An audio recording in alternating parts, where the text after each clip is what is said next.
कह रहे हैं कि जिस धर्म के लिए पूज्य पिताजी ने मुझे छोड़ दिया, जिस धर्म के लिए अपना शरीर छोड़ दिया, उस धर्म का पालन करना हम सबका कर्तव्य है। उनकी आज्ञा का पालन करना ताकि उनको स्वर्ग में संतोष मिले। हे भरत, सूर्य कुल की परंपरा का पालन करो। इस कुल में बड़े बड़े संकट लोगों पर आए हैं, लेकिन उन्होंने अपने धर्म का त्याग नहीं किया। क्या हम उस कुल परंपरा को कलंकित करेंगे? हरिश्चंद्र जी का स्मरण किया है, रंतदेव का स्मरण किया है।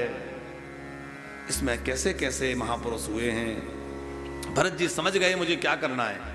तो भरत जी ने कहा कि प्रभु, ये राज्याभिषेक की सामग्री लाए हैं, इसके लिए क्या करें?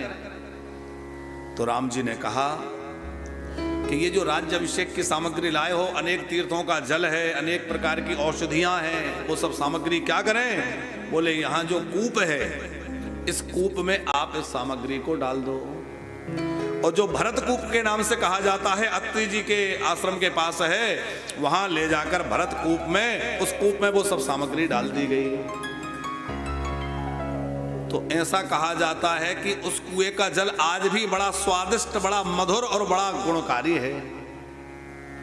बाकी जगह जल कम हो जाएगा, पर उस कुएं का जल कम नहीं होता। कल ही चित्रकूट से श्रीवास्तव जी आए थे, पंकज जी, वो कह रहे थे कि महाराज जी, हम वहाँ यूनिवर्सिटी में प्रोफेसर रहे, तो हमने उस भरत कूप के जल को वहाँ से लेकर के उसको परीक्षण करवाया लोगों ने।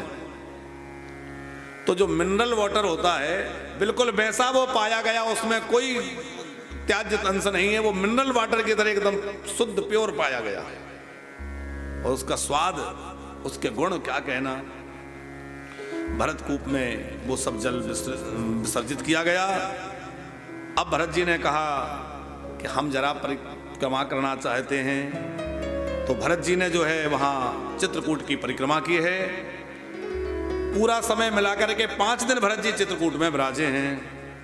अब विदा की तैयारी। राम जी संकोच में कह नहीं पा रहे हैं कि लौट जाओ, लेकिन भरत जी समझ गए कि राम जी अब हमें लौटाना चाहते हैं।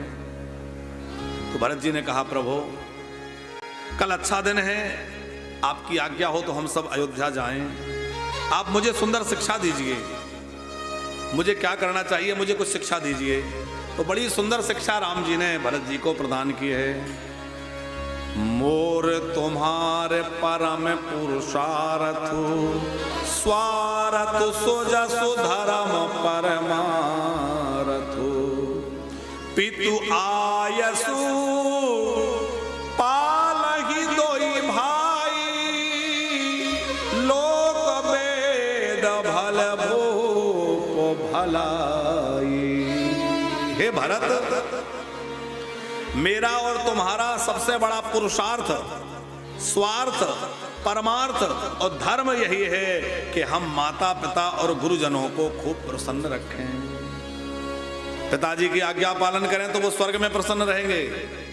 तो माताओं की सेवा करना, वह अयोध्या में प्रसन्न रहें। और प्रजा का पालन करना, प्रजा को तकलीफ ना हो। पितु आयसु पालहि दोहु भाई, लोक वेद बल भूप बलाई। हम लोग पिता की आज्ञा का ठीक से पालन करें कि गुरु पितु मातु स्वामी सिख पाले। गुरु पितु मातु स्वामी सिख पाले, चल हो मंदर परहि न छाले, चल हो मग पग परहि न छाले। अस बेचारी सब सोच बिहाए, अस बेचारे सब सोगे बिहाए। पाला हो अवध अवधि भरी जाई, अवधि भरी जाई। अवधि भर माने जितना समय 14 वर्षों का है, उस अवधि भर अयोध्या के संभालना, गुरुजनों की सेवा करना, माताओं की सेवा करना और ठीक से पिता की आज्ञा का पालन करना। अब जो है भरत जी चलना चाहते हैं, हाथ जोड़कर कहा कि प्रभु कोई अवलंब मिल जाता जिसके सहारे ये अवधि कट जाती। और प्रभु एक प्रार्थना है, 14 वर्ष से एक दिन भी अधिक हुआ तो ये भरत आपको जीवित नहीं मिलेगा।